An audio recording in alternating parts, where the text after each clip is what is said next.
Oh, it's bright. Yes. That's better.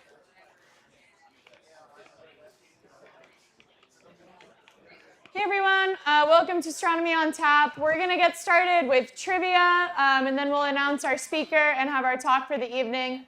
So, as most of you I think know, because you've played trivia with us before, we'll go through 10 questions. Each question we'll leave up on the screen for 30 seconds apiece. After we go through all the trivia questions, we'll go back through each question, but only for 15 seconds apiece, so you'll have 2 opportunities to write your answer down. And then we will collect the trivia sheets and get ready for the talk. So with that, let's get started with trivia.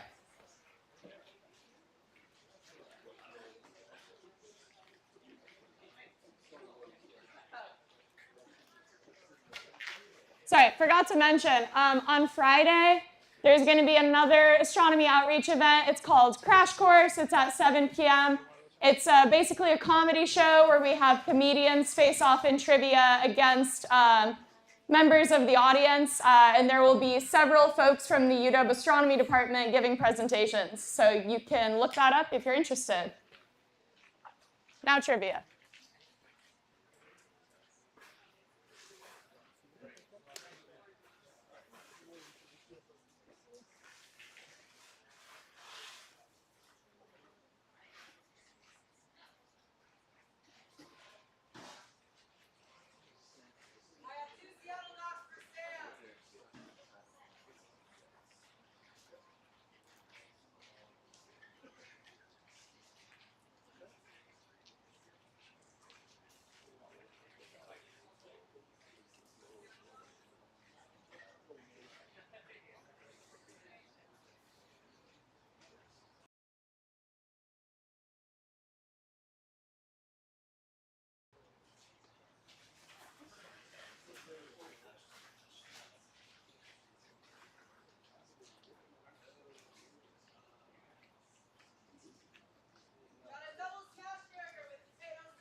run through the trivia, so we're going to go through all the questions again, but only for 15 seconds apiece this time.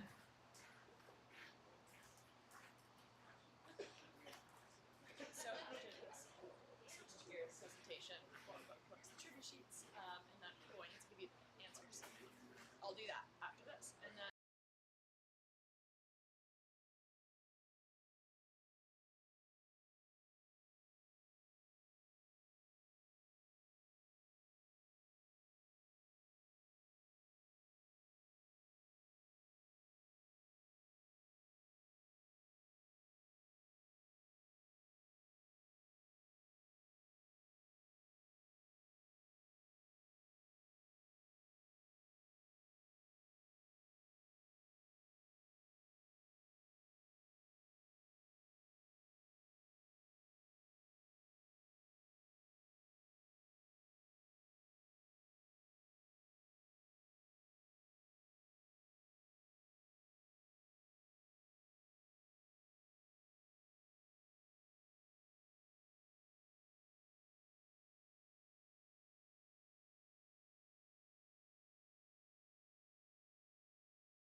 My sections today, I was teaching about exoplanets, so I talked about DWST and tests, and so I was like looking at the various things that they could do. Such an exciting time for astronomy.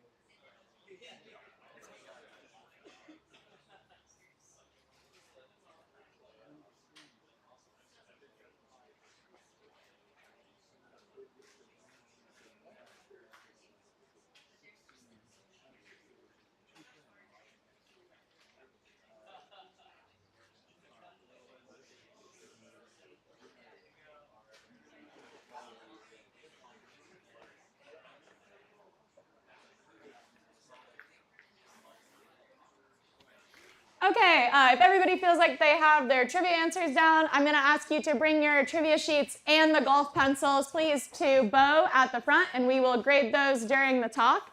And I'm going to get the slides up for the speaker in the meantime, and I will be back to introduce him.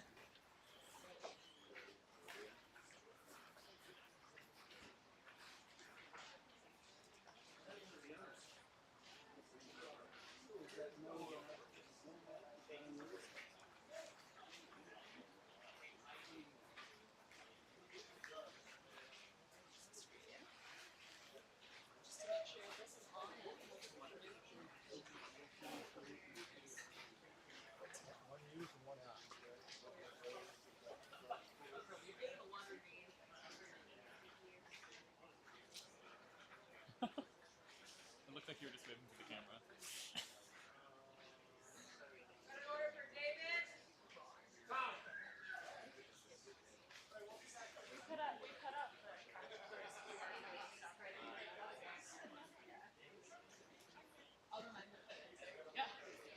Okay, cool. And I'll get the answers and text them to you. Okay, so we will grade the trivia questions during the talk, and we will announce the winners after the talk. So at this point, it's my pleasure to introduce our speaker for the evening. Dr. John Arenberg is the Chief Mission Architect at Northrop Grumman. He's played pivotal roles on most of NASA's flagship observatories that you might recognize, including Chandra, JWST, and now HWO. He served on all 4 mission concept studies for the 2020 Astro Decadal survey that ultimately led to the Habitable Worlds Observatory. So with that, I'd like to invite John up to give his talk.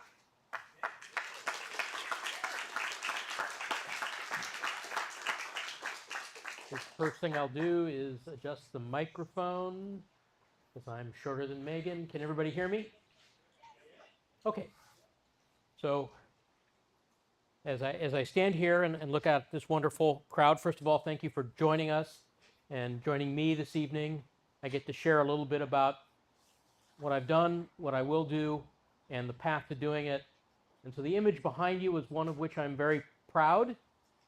So this is a fairly recent result, and whether you know it or not, that is the oldest black hole observed by science, or the earliest black hole that's developed that has yet to be detected. And my particular role is I had the honor of working on both missions that combined to make this observation and confirm the black hole. So this is a little bit of the story of how that happened. So unlike most of the speakers here, I am not an astronomer, I'm an engineer. I build stuff. My customers are scientists. But simply put, my job is to invent tomorrow. And obviously, this is my story. So I've entitled it "A Funny Thing Happened on the Way to L2," and I think you'll understand that and you'll get the answer to one of the trivia questions as we go along the way. So I'm the Chief Mission Architect at Northrop Grumman, and what that means is a large part of my job is both mission conceptualization and, to put it bluntly, sales. I'm going out to the science community and convincing scientists and partners that working with us will make their mission and their science better. So it's a very challenging position, both technically and in a business sense. One of the things that they never told me about in engineering school. So I want to remind everybody at the very start, for the last 400 plus years, astronomy has been a technologically limited science. That is, the fuel of the field, astronomy, astrophysics, however you divide it and whatever you want to call it, has its root in observation. That observation is then matched with the theory, and that's how the field advances. So there's always pressure to build greater, larger, newer, more sensitive instruments, and to do so more productively. So there's a science pull for a greater capability, and the funders demand for ever-increasing productivity. Exactly where an engineer who likes to be challenged loves to live. When we do this, we can make great leaps forward. On the left is the supernova remnant Cassiopeia A, whose interesting but a little bit fuzzy image in panel A was taken with the Einstein Observatory, the flagship of its day in the 1970s. Its successor, Chandra, 10 times better resolution. Don't need a PhD to understand that there's more content, more information in this higher resolution, higher sensitivity image, including the first time resolving the neutron star at the center of the supernova remnant. So in terms of my own origins, I'm second generation engineer. My father, in the early part of his career, was an engineer. I grew up on stories of America's answer to Sputnik, Vanguard, that blew up on the pad twice before launching on its third successful time to be not only the first satellite that had solar panels in it, but is currently the oldest man-made object in space. So I grew up on, through struggles, you get to the stars. My father had a keychain. It's a little hard to read. He had it on his keychain for my entire life. In fact, he had it on before he even met my mother. And it was a giveaway when he was working for Glenn L. Martin, celebrating the opening of Viking Hall. So he was an old-time engineer And on the back of this commemorative coin, there's a motto that I'll read for you. It says, "The skyline is a promise, not a bound." And ever since I was a little boy, I told my father, when you're done with it, I want that. And on the very sad day of my father's passing, my siblings made sure I got it. They knew not to get in my way. We'll come back to that a little bit. So in terms of my own matriculation, I decided to be a scientist when I found out I couldn't be an astronaut because I wore glasses at about age 5, kind of in the Apollo late Gemini program. Went to school and studied physics and engineering. And in all honesty, I studied laser engineering. So the answer to how many astro engineering classes I've taken is identically 0. I've taught them, but I've never taken one.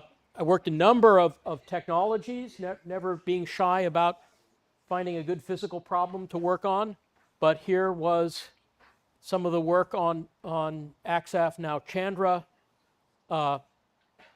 going back into some of the early 2000 potential decadal missions, including TPF-C, the invention of the star shade that we'll talk about, JWST, the decadal studies, and a future system based, amazingly enough, on an inflatable primary mirror that would be larger than this tent and weigh just a few kilograms. So my start at the company that's now Northrop was TRW. I had a beautifully crafted resume for a problem for a laser communication system that was going to live on this satellite. In fact, I was practically the only person in the country that matched the job requirements. And so I got hired for that basis, and I showed up on the very first day. And not only had the guy that hired me left the company on the same Friday I had left Hughes, so he wasn't there when I showed up, the job I was hired for didn't exist. And so I was sent off to work something else. That something else was AXAF, now Chandra, for what was supposed to be a 3-week assignment, that kind of proverbial 3-hour tour for those of you that are Gilligan's Islands fans, and I got marooned.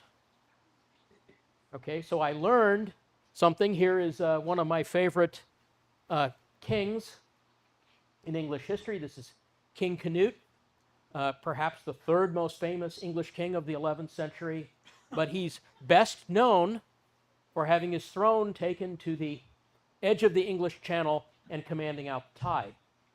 And historians differ as to whether he was trying to prove or disprove the divine right of kings, but this is such a great metaphor that I even licensed this etching, and it's in my office. And it's a reminder that sometimes fate is the tide and it will show you the way.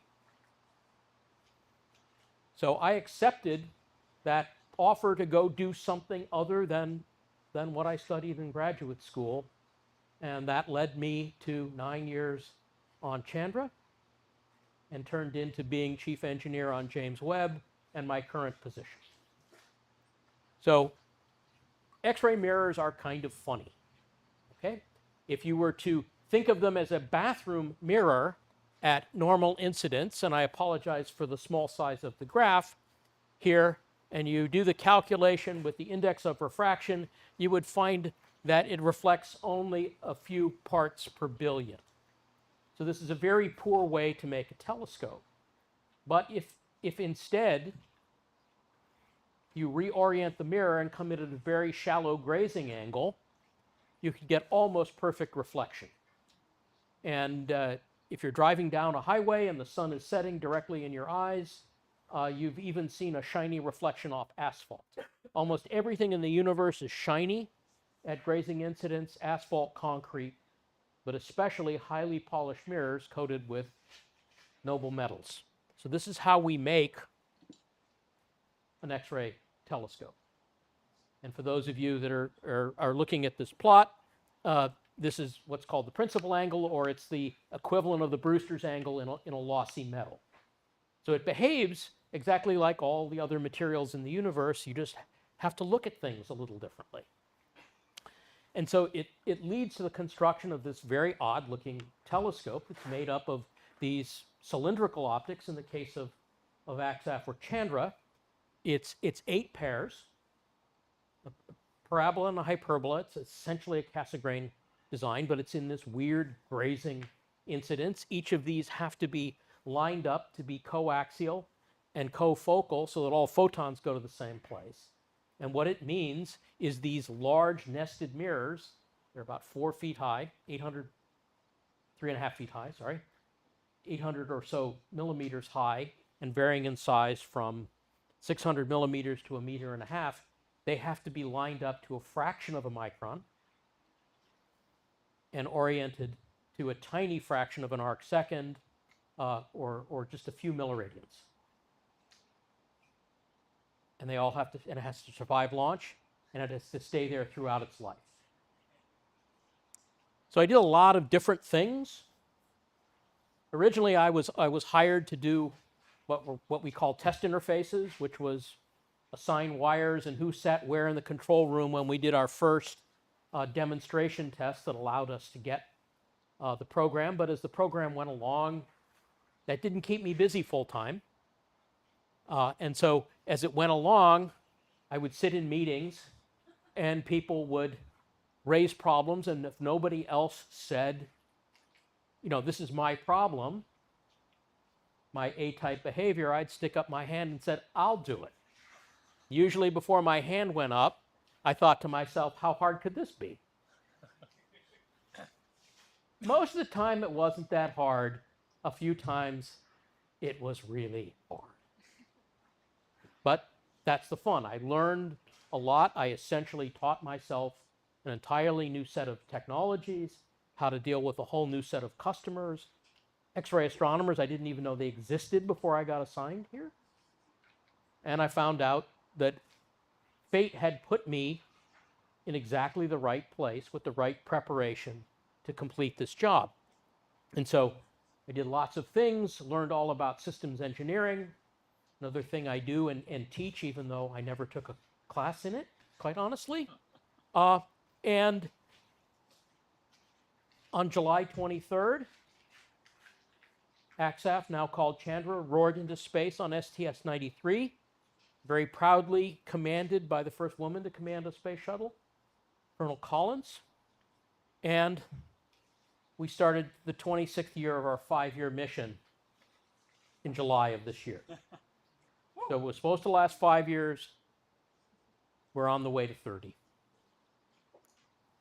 So one of my favorite pictures, and I'm sorry it's a little washed out here again, is our first light image. This is Cassiopeia A. And along the bottom, even though it may be a little hard to see, in various colors are things like silicon, sulfur, calcium, iron. There's one for phosphorus, ...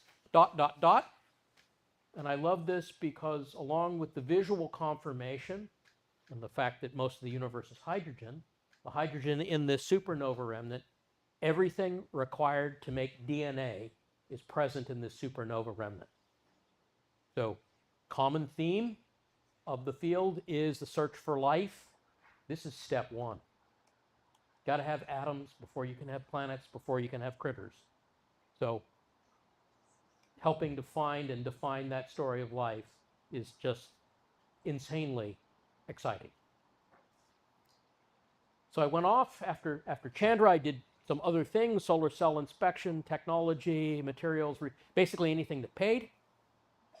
A couple of years I wandered around the campus almost with a sign that says, we'll work for job number in between projects. It was quite fun. I learned a lot. I'm happy that's over, but so be it. And when I came back, the exoplanet mania had started to hit. This was in the early 2000s. The supposed and once in future flagship TPFC, Terrestrial Planet Finder Coronagraph, was a major capture target, and I was put in charge of landing that contract for my employer. So if we actually turn around and think about the engineering challenge or the scientific challenge of detecting an exo-Earth around a sun-like star at a moderate distance. We have the challenge of something that's incredibly bright next to something that is not very bright, and they're angularly very close. This is frequently described as a firefly next to a lighthouse.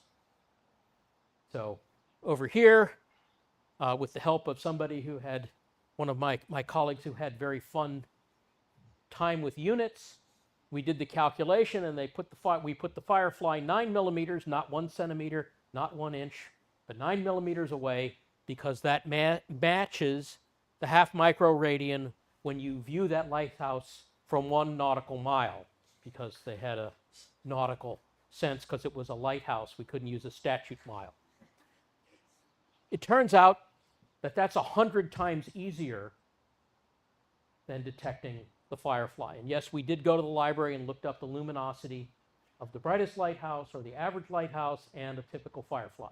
That was a very fun exercise, but you get the idea that this is a very, very challenging problem.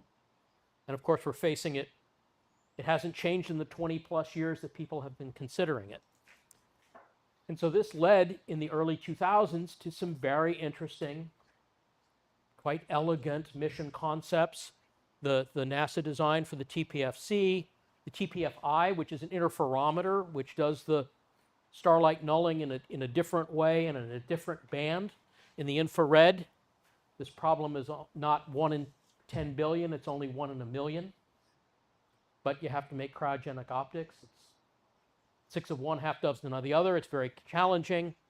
And this led to some incredibly tight specifications on the stability of the optics and the wavefront and the operations.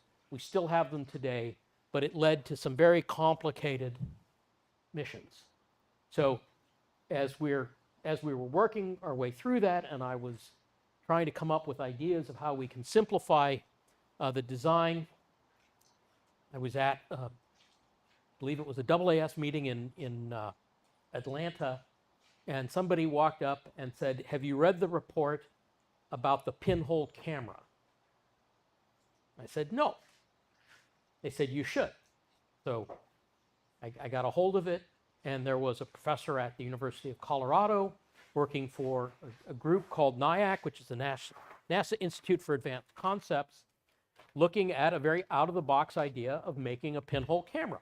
Now, pinhole camera, if you've ever made one, this pinhole is essentially a perfect lens, and the idea was, it's a little hard to see here, but to re-image this solar system sufficiently far away that the starlight falls almost 100 meters away from the planet, and we would just fly the space telescope underneath and collect the light from the planet unmolested by the light of the star. So you physically separate them. There's a few complications with that. Like, number one, we don't know where the planet is, so you're flying around this 100 meter by 100 square meter focal plane, literally poking in the dark, which costs fuel and time.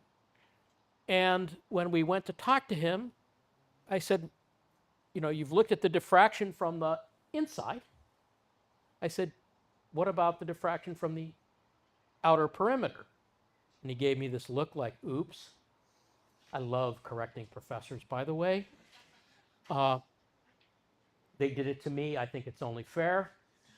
And then we quickly came to the conclusion that we don't have to build the screen, which we had originally gone because my company, as you will no doubt know, makes large space deployables. Read ahead to James Webb.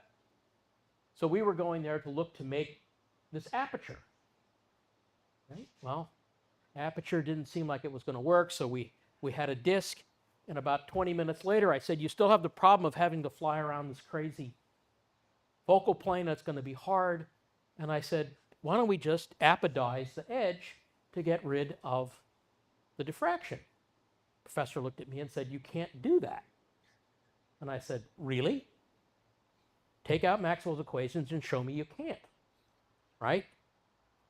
There's no physical law that says this doesn't happen, that this doesn't have a mathematical solution. And so we went off to race to get to the solution, and Professor Cash found it first, and it was the shape of these petals that eat into the various wavefront to cause on-axis completely destructive interference. So if you have a perfect circle, makes a perfect lens, you re-image, but you still have the problem that you have the bright star next to the very dim planet. But by shaping the edge, you can cause that diffraction to be destructively interfered with, and it turns out, almost by magic, that the slightly off-axis planet is completely unmolested. So, oops, it looks like you are saved the horrible-looking math formula. But trust me, there's a hyper-Gaussian function that goes in there. But these shapes look like this, and it's actually not one shape, it's a whole family. And we immediately did some work to show that we could, with this type of opaque disk, by flying a telescope at the right distance, we could both see in close enough to the host star and turn off the star enough to be able to collect the light. And this is the first paper that reports that the star shade will actually work. So it was quite a fun presentation. I gave it. It was in a beautiful venue in the south of France.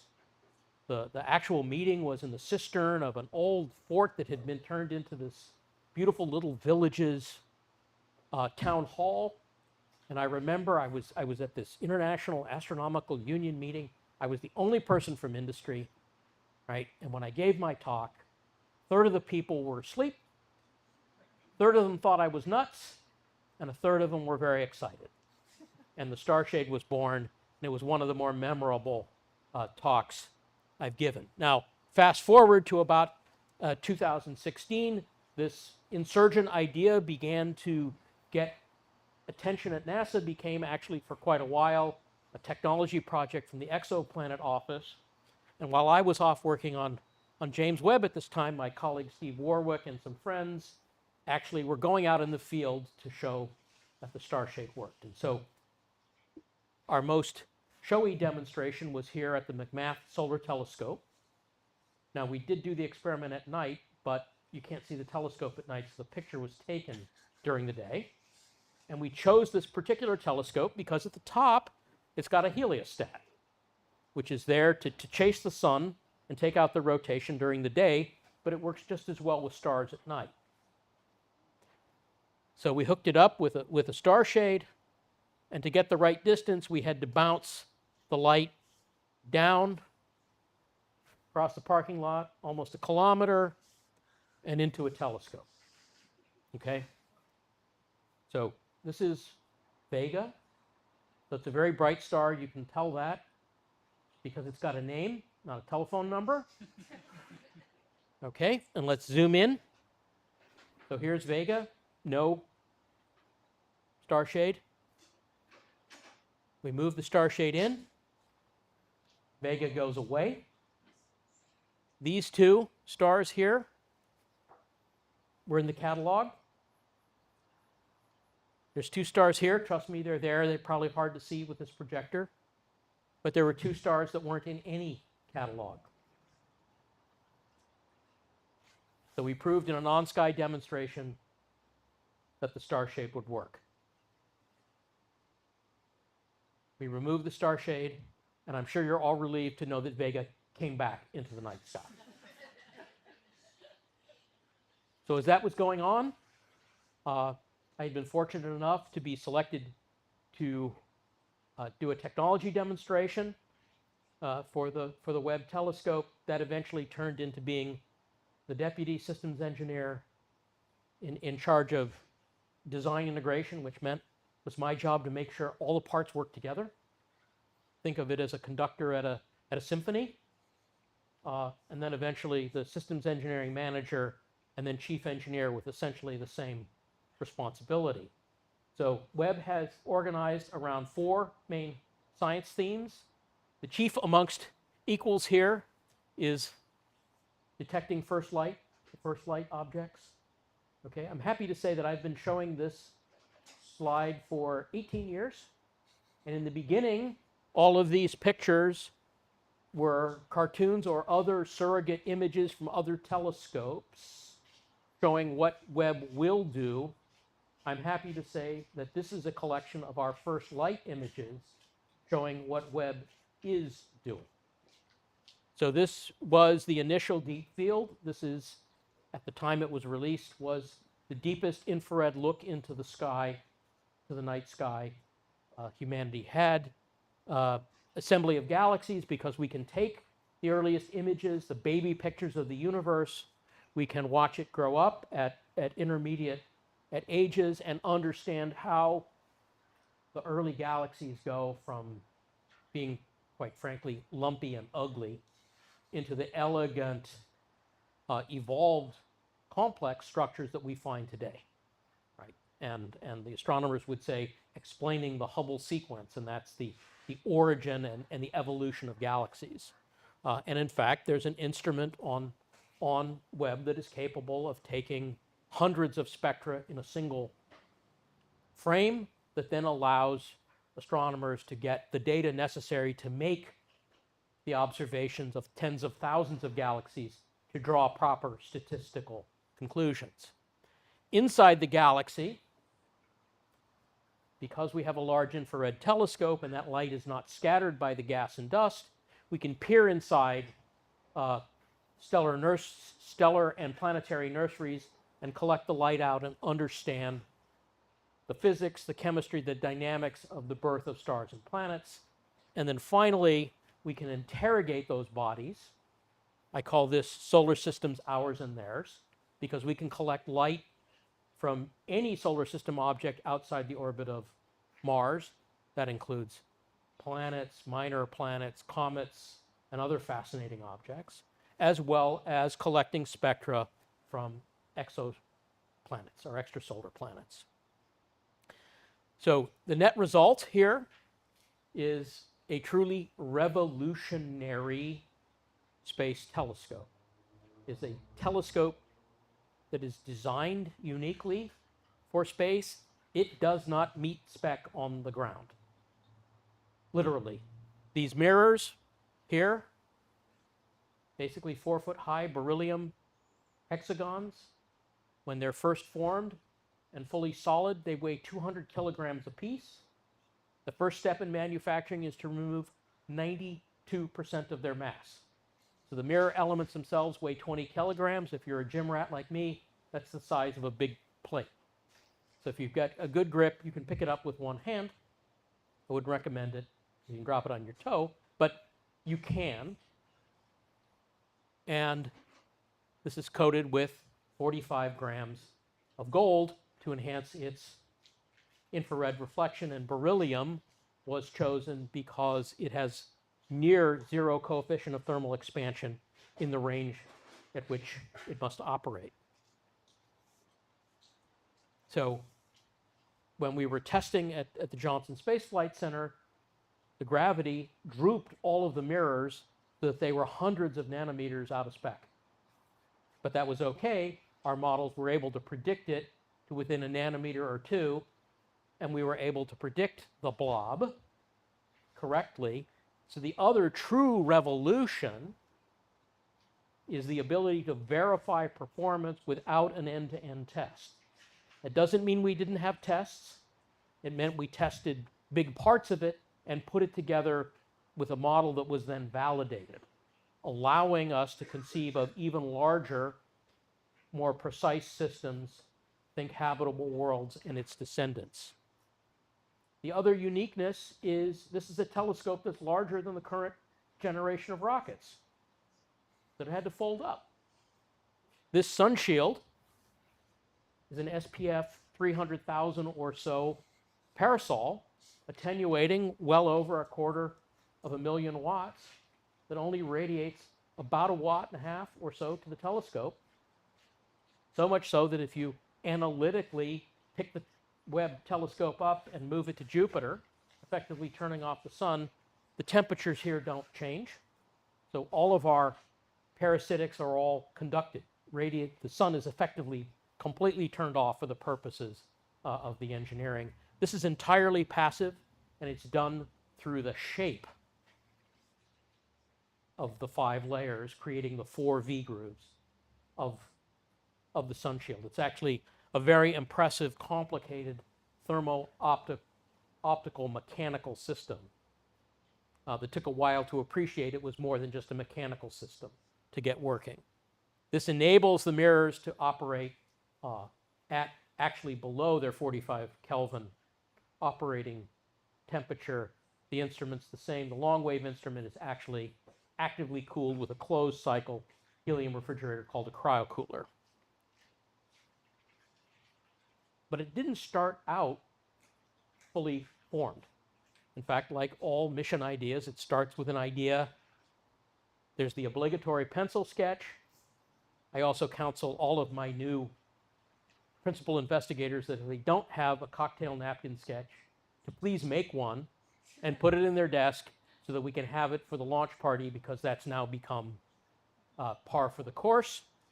But in the early days, there were a lot of different ideas of how to collect light from the early universe. There's a telescope on the moon, and a telescope in a tube, and so on. And if I was in a more Dr. Seussian method, I would have a nice rhyme, but you get the idea. There's lots of different ideas of how to approach this problem.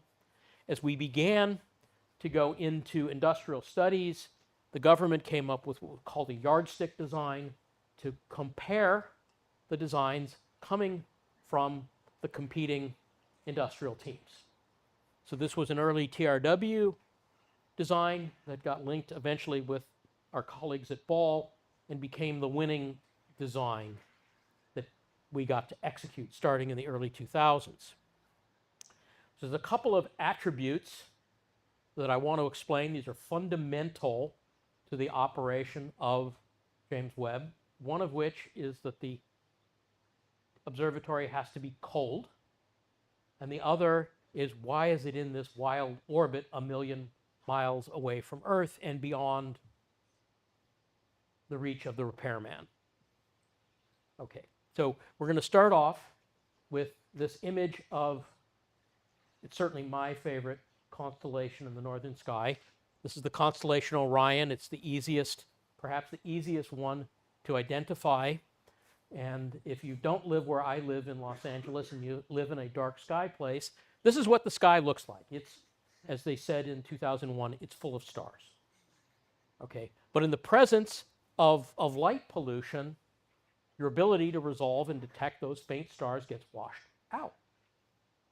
Okay, so we're building a very, very sensitive instrument.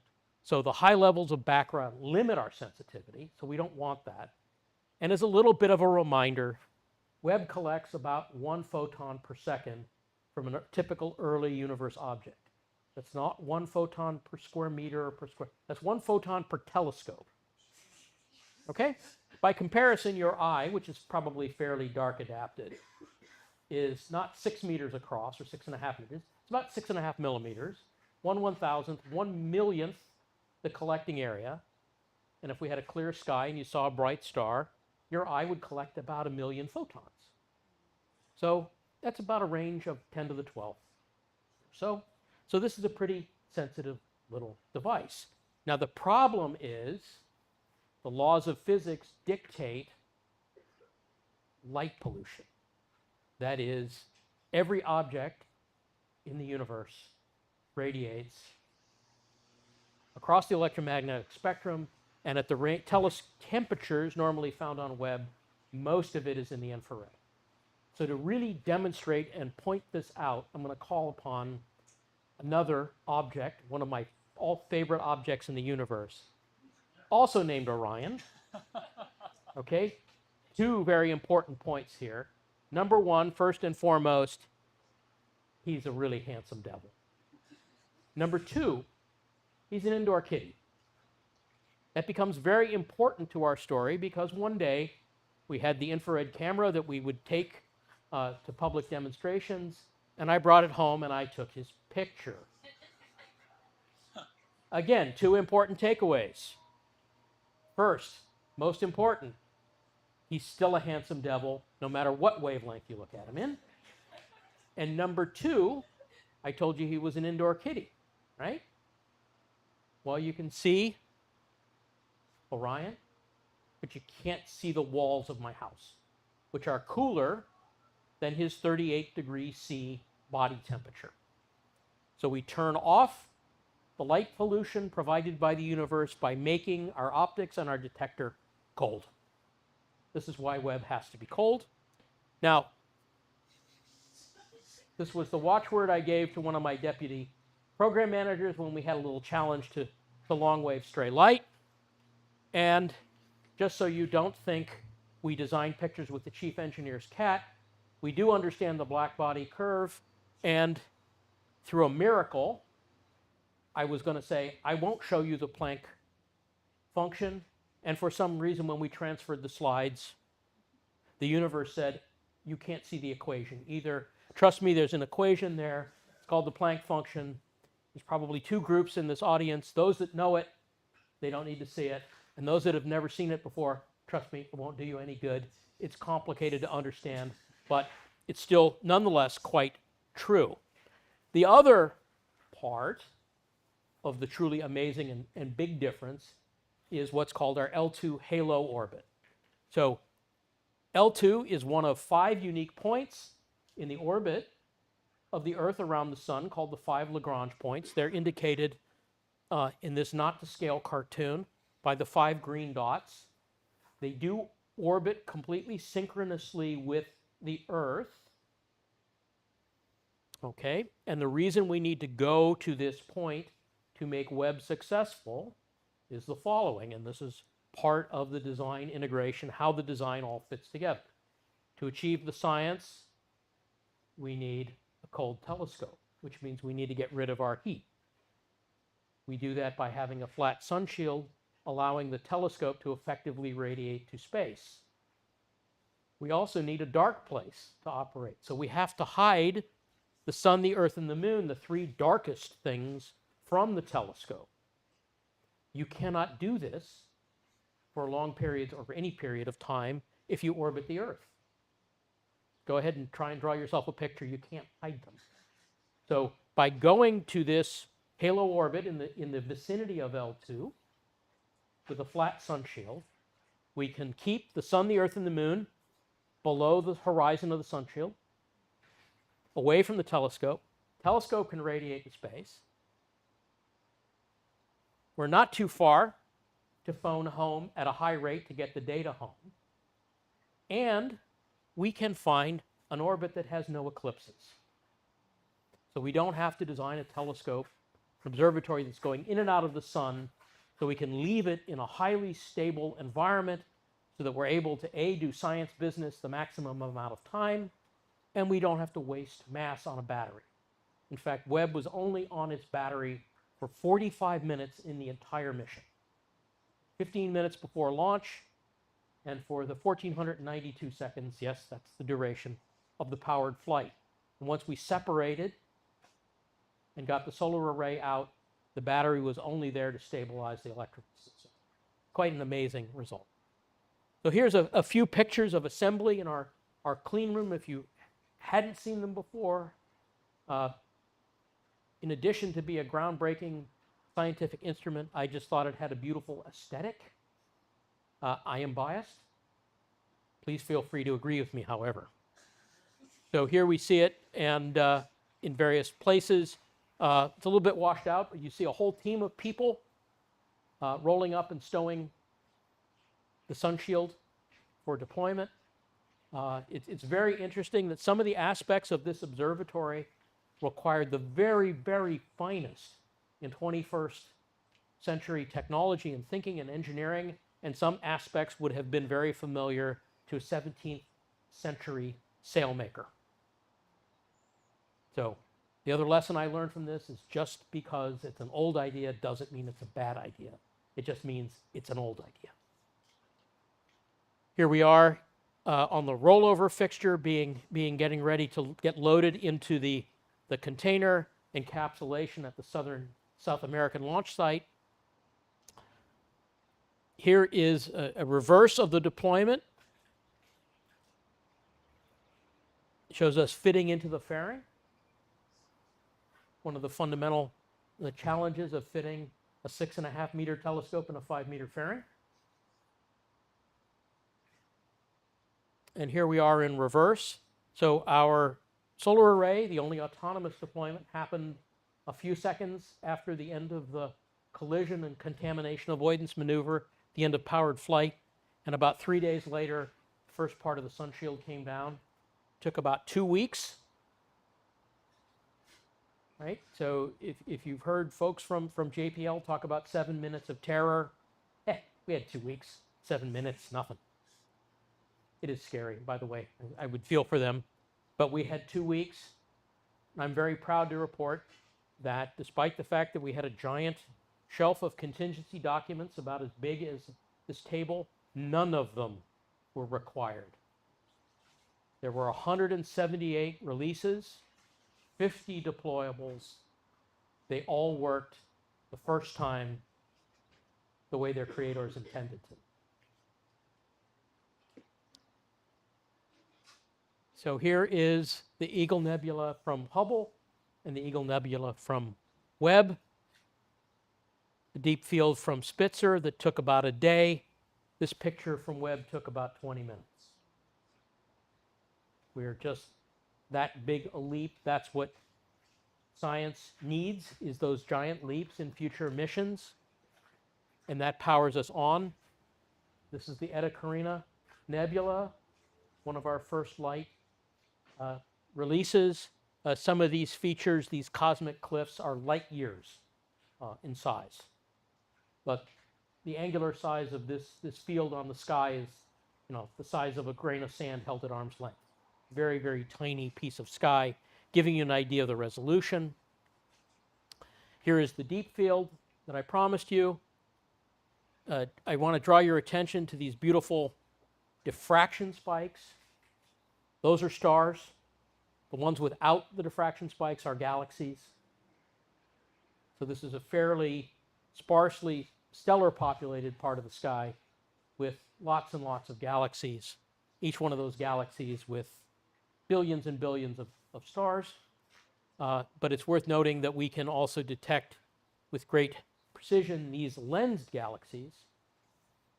So they're lensed by massive objects, typically groups of galaxies that bend space-time and physically make a lens that magnifies the object in the back, allowing, amazingly enough, for even detection of single stars in early universe galaxies, which is mind-blowingly cool.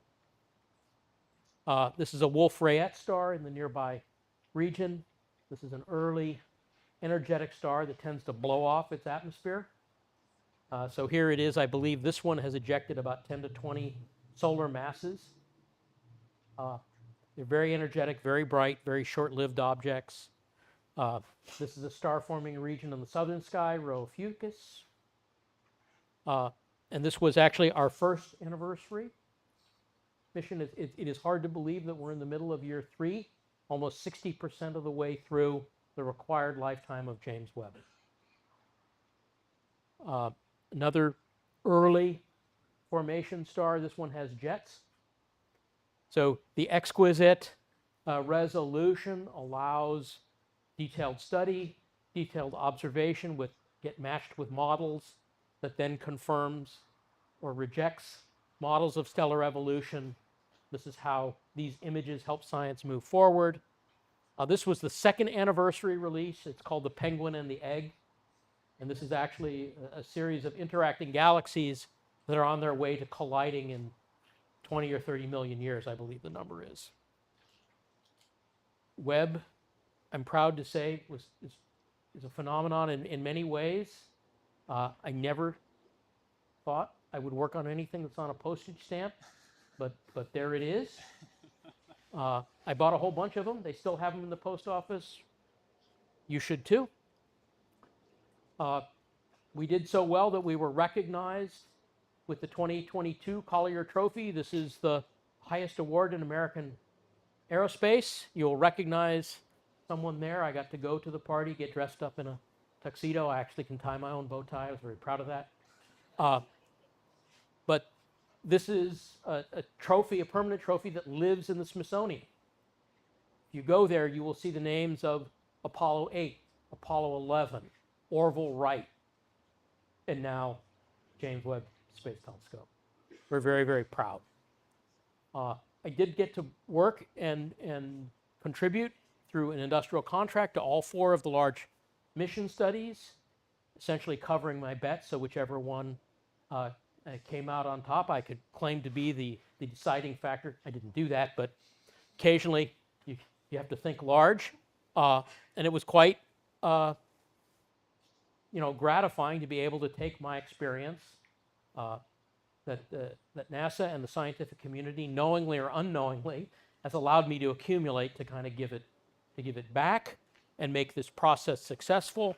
Remember, when this decadal process started, Webb hadn't launched. There were certain problems. There was some uncertainty that the decadal was going to pick a flagship at all. So one of the big purposes of combining, and we even combined all of our industrial efforts, was to show that flagships, these large multi-billion-dollar missions, were indeed executable. I do work for a large profit-making company, so success like the Collier Trophy and Webb is great, but my bosses always say, that was yesterday, what are you doing for me today? Right? So after Webb, we were approached and worked with a professor from the University of Arizona to conceive a new kind of telescope to fit an even bigger telescope in a smaller package. And in this case, this is a 14-meter diameter reflector that's based on 0.5 mil or 0.005 inch thick piece of plastic, precisely shaped and inflated with gas. Now, unfortunately, we didn't get selected for the Mid-X. We learned from that and reproposed it as a probe concept. But in the meantime, we had to deal with little things like penetrations by micrometeoroids. So another part of the fun of my career is I get to think a very big picture, and then I get to worry about the microscopic part. So wrote a paper about sequential fragmentation and the size of the exit wound as a function of energy. And we're now on our 2nd or 3rd paper about how little bits and pieces of angry dust break into smaller pieces of angry dust and propagate through systems so that we can predict future programs like the Habitable Worlds Observatory. So this was the probe concept. This also has a sun shield. This too gets down to cryogenic temperatures, but it only requires a 2-layer sun shield, largely because there are no conducted parasitics here. And we worked in great detail on this. Unfortunately, this one was not a selectee in the recent probe competition. So I've learned a few lessons. So when we have students and other, maybe a few young engineers or two, I think the steps I like to think of when I'm doing my job is always believing in success, finding a way to get to yes. Right? Engineers by nature are optimistic people, right? Usually. Although it's frequently tempered. I'll tell a little joke here. Do you know the difference between an optimist and a pessimist? No. I'll tell you. A pessimist is an optimist with data. And so you have to believe that you can find a way to use that data to get to yes, to get to success. So you have to believe. Working together with other engineers, with other companies, with scientists, with people that think maybe a little bit differently, with experts from other fields that may have allied experience. It's one of the great professional pleasures of my life. I have learned from people far senior than me and far more junior. Right? Live, learn, grow. It's one of the empowering aspects of my career. And finally, be brave.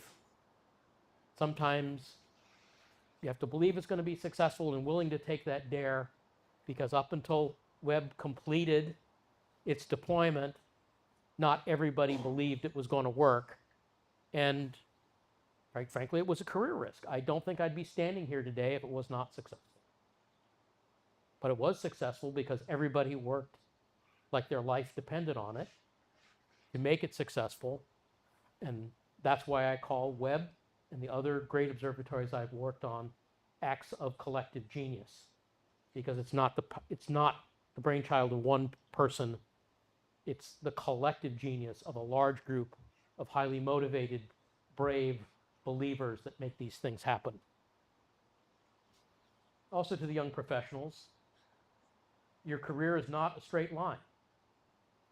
Random opportunities or fate will intervene. Listen to that fate. Don't try to command out the tide. Don't overcommit your future without thinking through. You'll miss an amazing adventure.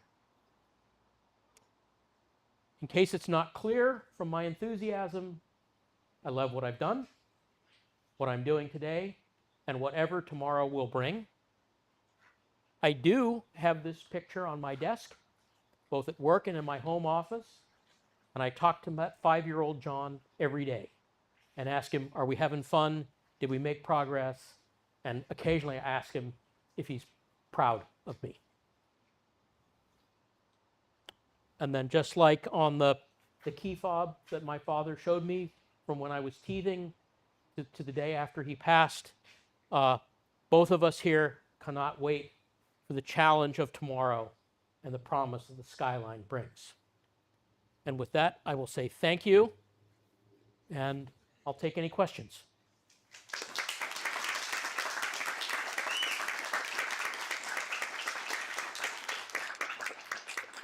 Yes, sir.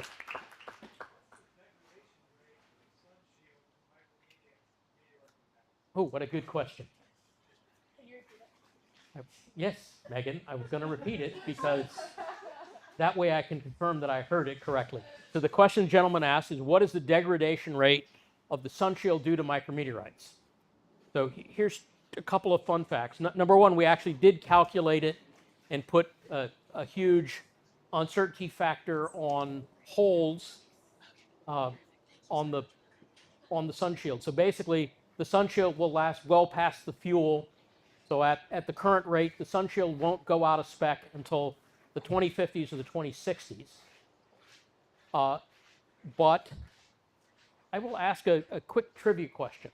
In each layer of the sun shield, there are approximately 500 holes. These holes have two purposes. And anybody name either one or both of the purposes?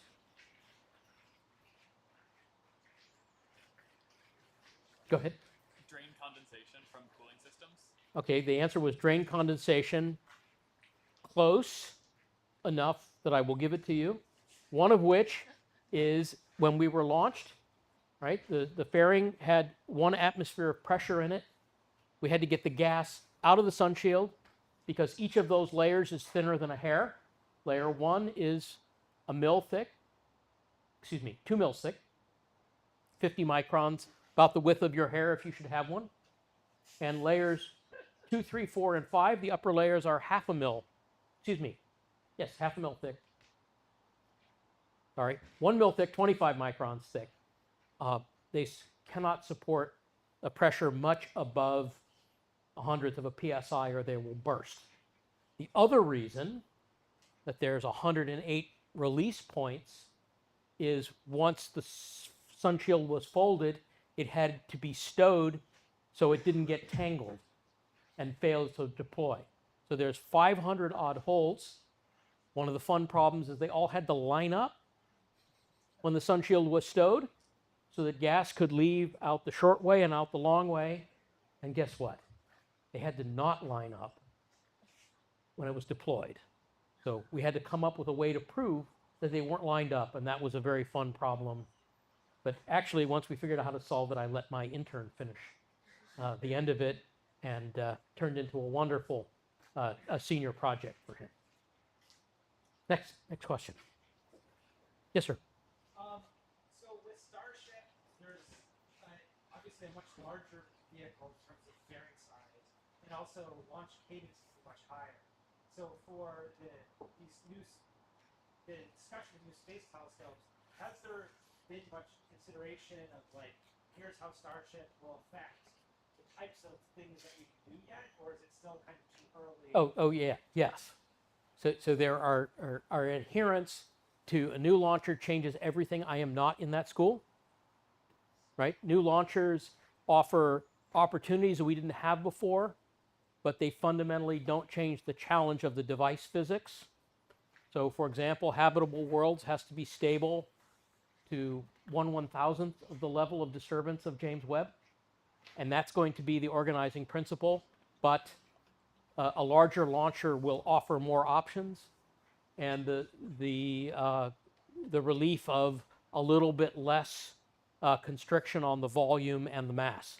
So I believe they will be a great help, but I don't believe it changes the game. It's not going to make the engineering problem 100 times simpler. But yes, and the new larger launchers are only part of what I call the new third or neo space, the new third age in space. There's a whole host of other tools: servicing, optical communications, advanced manufacturing, designer materials, AI, ML, ...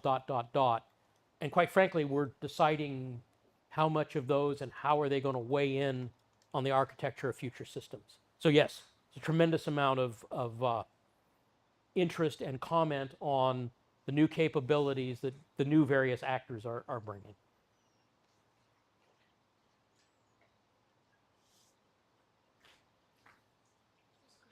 Yes, ma'am. In 30 years, what will the resolution of our In 30 years, the resolution of James Webb? yeah, James Webb Okay. or the next James Webb? So right now, I'm very proud to say through both, our conservative approach to engineering, James Webb is what's called diffraction limited. Was designed to be diffraction limited at 2 microns. We beat that by a significant amount. So the wavefront error, that is the difference in the path length of the light over the average error over the huge mirror, is half of that requirement. So we're really much closer to diffraction limited at 1 micron. The occasional micrometeoroid hit is bumping the mirror, but with the exception of one hit early in the mission, essentially going according to plan. The mirrors themselves can be readjusted to compensate. And in fact, the primary mirror has 7 degrees of freedom, so 6 rigid bodies, so X, Y, Z, and rotations around all those axes, but we can also change the radius of curvature. And that takes out a lot of the error. So my guess is we will probably still be within spec in 30 years, if I had to bet. You can meet me in 30 years and collect if I'm wrong. I think I'm getting the sign for one more question.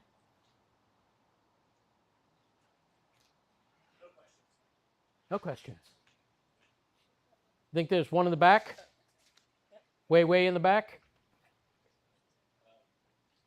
With some of the diffraction patterns you get on the stars, I know there's been some recent advancements in making pinks darker. Is that something that might be applied to the support structure of the new diffraction patterns?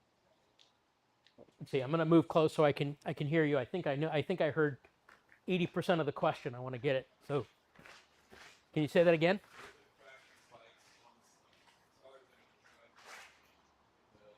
Mm-hmm.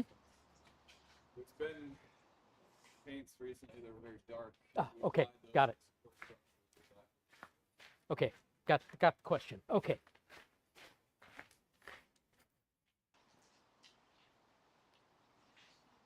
So the question was related to the origin of the diffraction spikes. Let's see if I can. Okay, it doesn't want to go backwards. Can you see if you can find a good example of one for me? The question had to do with the diffraction spikes and would some of the new really black paints that are being developed help by putting on the structure. The quick answer is no. The reason is because the origin of the six-fold symmetry really comes from the shape of the outside of the primary mirror. So it has six-fold symmetry. So that's where you get the hexagonal spikes. So if we wanted to get rid of them or turn them into circles, we would have to mask the mirror, which we could have done, but we didn't do it because we didn't want to lose collecting area. And this was one of the factors that was studied very, very early, that these diffraction spikes would not impinge upon the science. And also, if you look very carefully, you can see another structure within the six-fold symmetry, another star inside, and that actually comes from the shadow cast by the secondary mirror support structure, that tripod, which has a three-fold symmetry. This is one of the reasons that when the decadal declared habitable worlds was going to be a coronagraphic mission, they made it an off-axis system so there would be nothing obscuring the inlet of light except for the shape of the mirror, the outer perimeter. So the cause, and I could even quote the paper, except I've now forgotten the citation. There's a famous paper in the optics that says the shape of your diffraction pattern is dominated by the external shape of the perimeter. So if you have a circle, you get circular symmetry of the area function. If it's an ellipse, you get an ellipse, although the short dimension of the ellipse maps to the long dimension of the diffraction pattern. If it's a square, you get fourfold symmetry, etc. So that's where it's coming from. Now, elsewhere in the stray light chain, we do use black applications, so the blacker the better. Let's give a round of applause to our speaker. What? Sure. Sure. In a wonderful, concise description of inventing tomorrow, which is a wonderful description of what we do. It is hard to ignore that it's funded by military guidance. And I'm curious what you feel our responsibility is from a more moral standpoint. Okay, I'll state that this is what I do, and we all have the right to petition our government and express our opinions. But I live within a world of meeting my scientific customers' needs, and that's what gives me joy. So I don't know how to answer you any better than that. But I do take care to build the best tomorrow I can. To be brave, we're working together. All of that to me is humanity. And if we're doing it with military violence and having this wonderful research funded, it's hard. And it's how is that invented tomorrow, too? I think I would Okay. invite you to continue Okay. the discussion with Thank John you. after. I think we're going to move on to the trivia answers at this point. Okay. So for the trivia tonight, we have one winner. Unfortunately, I made the questions hard. Sorry about that. I'll do better.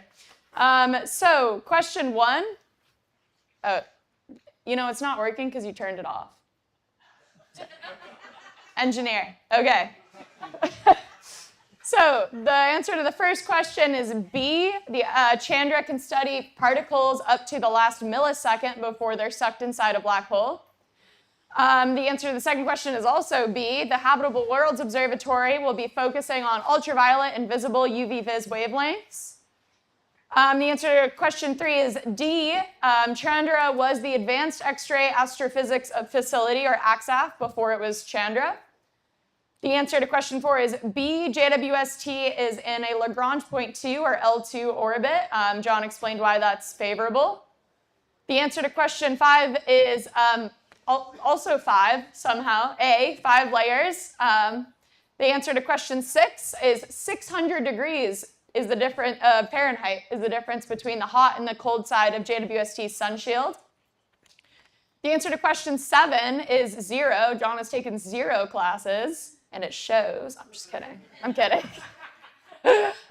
The answer to question 8 is D. He served on all of the concept studies, including links and origin, although HWO is more of a combination of LUVOIR and HABEX. The answer to question 9, the inscribed diameter of a telescope mirror is the diameter of the largest circle that can fit within the primary mirror. Sorry, that one was kind of dry. Sorry about that. And the answer to question 10 is 9 to 1. The last cycle of proposals for JWST, folks called for 9 times as much time on the telescope as the telescope had to give. And so with that, the winner of trivia tonight, the team is Holy Grail. Who's that? Anybody? Nobody wants to win? Okay.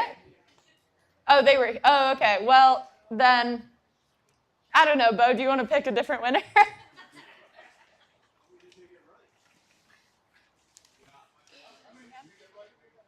What? Oh, 8. I'll pick one. Okay.